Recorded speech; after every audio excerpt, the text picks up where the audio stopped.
Well, good morning. Welcome to our homeschool desk and office area. It's our dining room table. I don't know where you homeschool. We actually have a homeschool room, but typically my daughter is on the couch, laying on the floor, sitting at the dining room table, lounging on her bed. So we haven't actually needed the homeschool room as much as I thought we would, but it is nice to have it to be able to put her stuff away. She has a shelf in there that she keeps everything organized. So anyway, I wanted to bring you along today to show you how I am homeschooling our homeschooler, our high school homeschooler. She is 9th grade this year. She's our third student, and we've graduated our oldest child, and our second oldest is a senior this year, and they are doing half homeschool and half charter school. And they are completely independent of me, which has been awesome. My goal all along was to raise up lifelong learners and independent learners. So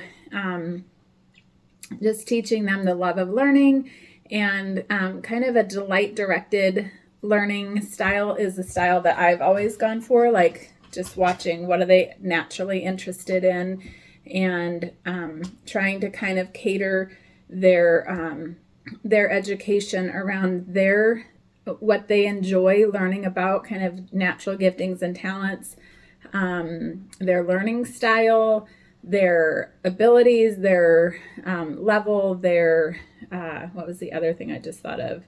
Their ability, their level, their learning style. That might be it. But there's still things you have to learn even if it's not your favorite, right? So science, for example, has not been my favorite. And so I don't think I've passed on a love of science because I haven't loved it.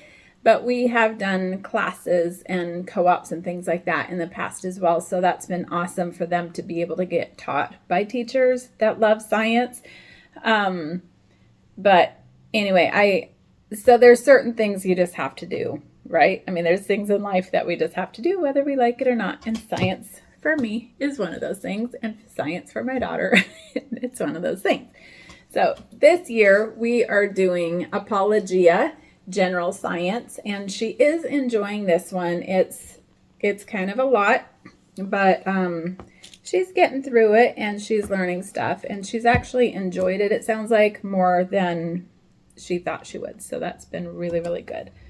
For language arts, she's doing, in part, she's doing an IEW, and this has been really cool. Writing lessons in structure and style. She's doing this with a co-op and a teacher who is certified in this program, or almost certified, but she's done it many, many times and really enjoys it. So she makes it fun. Lacey just told me the other day that this is her most fun writing program she's ever done. And it's actually pretty extensive. I was thinking it probably wouldn't be enough for a high school credit, but I'll show you kind of the tracking sheet that we do.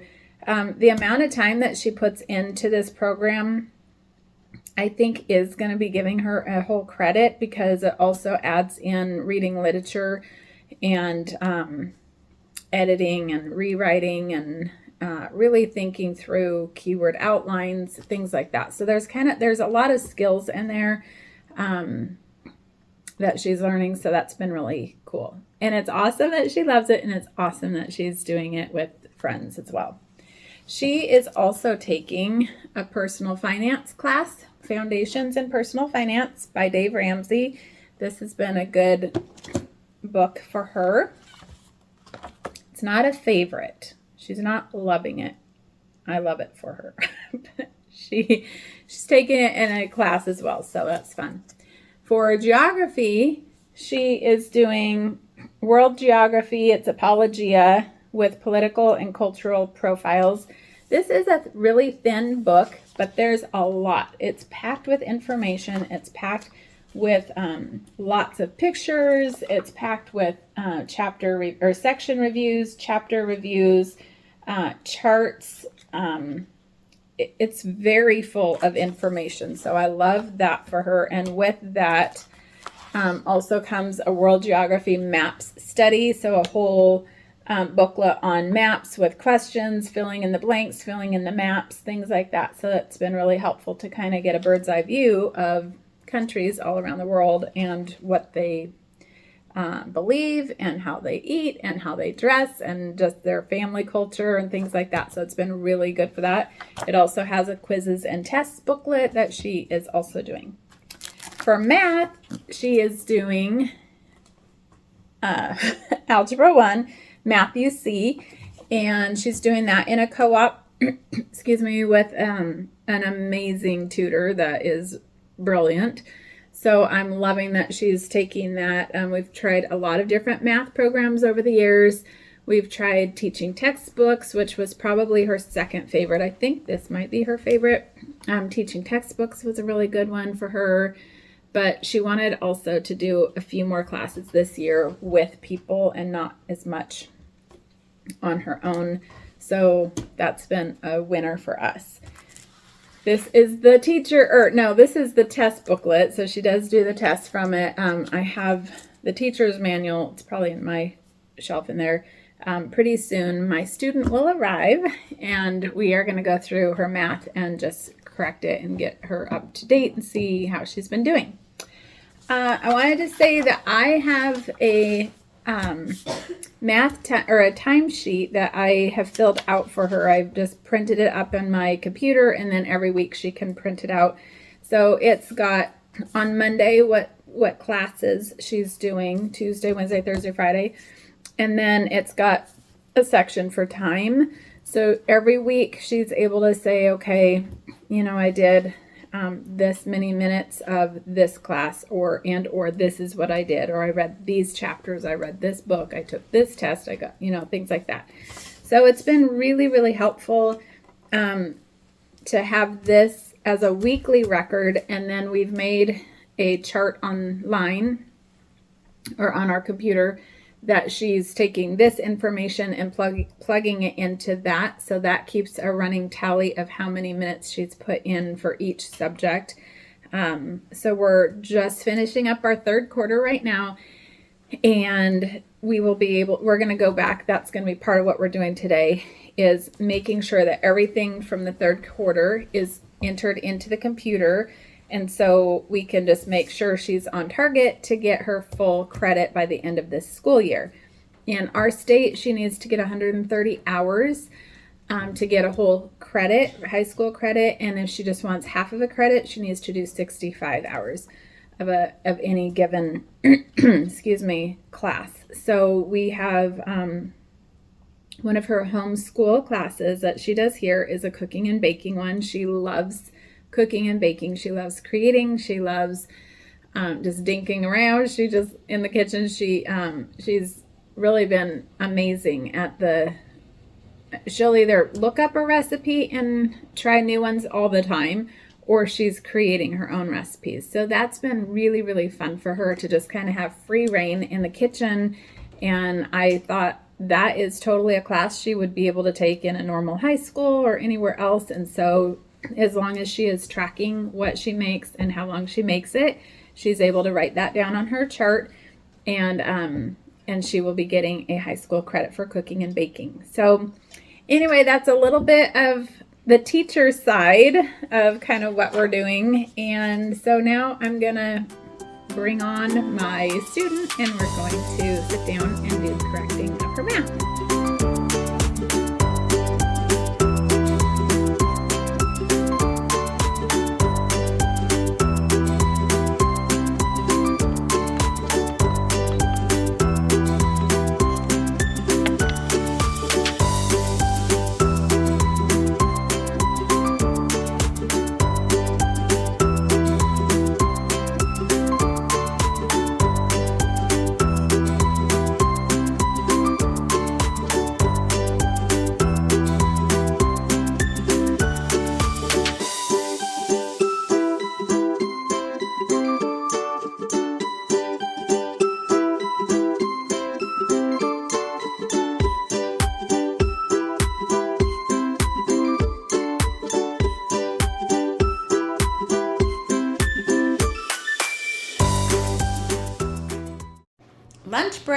we're gonna make a pizza today. We use this kind of ground turkey that we get a 4-pack from Costco. Just wanted to show you what we're using, but we have defrosted one and added our seasonings over here, which we use a mixture of sage, thyme, salt, and pepper. We're probably gonna put a little bit of Italian seasoning on it to do a little bit more as well. Then we put a little bit of marinara sauce on it, some pepperoni slices, and we grate our own cheese. So we will show you a little fast motion of how we put this together and make a really quick and easy, yummy, gluten-free lunch.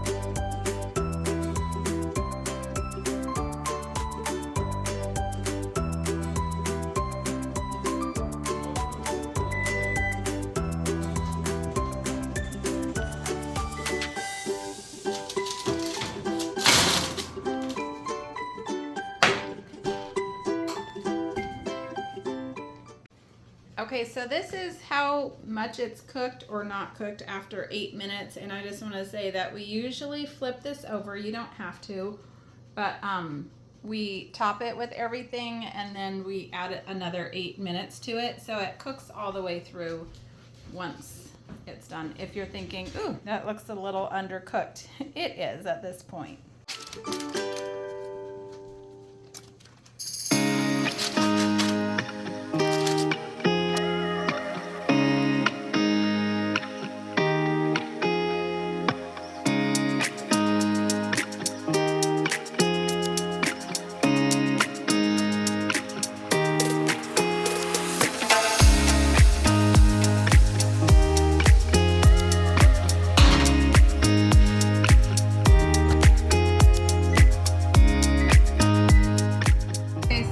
Hamburgers the other day, and we just haven't eaten them for, I think it's been 4 days. It smells fine, but I kind of gross out after that. So I brought pieces of it out here to see if the chickens would love it, and they loved it. So watch this. I broke it up in little pieces, and they love this stuff. Hey girls, you want a treat? My treat? Oh my goodness. Treat. Oh! Here, treat. Oh, they love beef. Where's the beef? Where's the beef? Oh my goodness. I think we need to become cow farmers and like just to raise beef for the chickens. Does that make sense? Just kidding. I'm sorry, that's all I have. It's all I have. Look, they're like, where's more? Where's the beef? Sorry, that's it.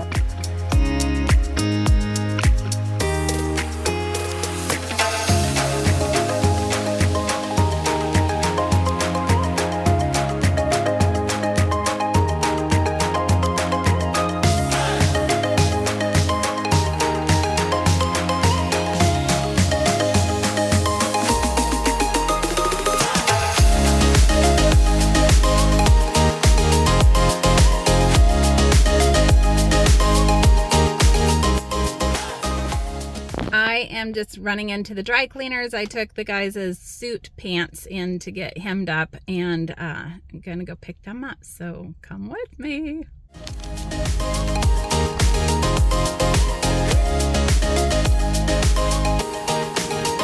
Got the pants. Next stop, the UPS store. All right, ran a return, an Amazon return into UPS. And now I am running home to grab the rest of the suits that need to go get pressed or steamed. So I'm going to go home, grab those, grab a little vest because I'm going out to dinner with a girlfriend tonight. And so that's the plan. We're going home, grabbing the stuff, dropping that stuff off at the steamer, and then we're going to go to dinner, and we didn't get around to adding Lacey's third quarter stuff into her chart today. Hopefully I can get to that tomorrow.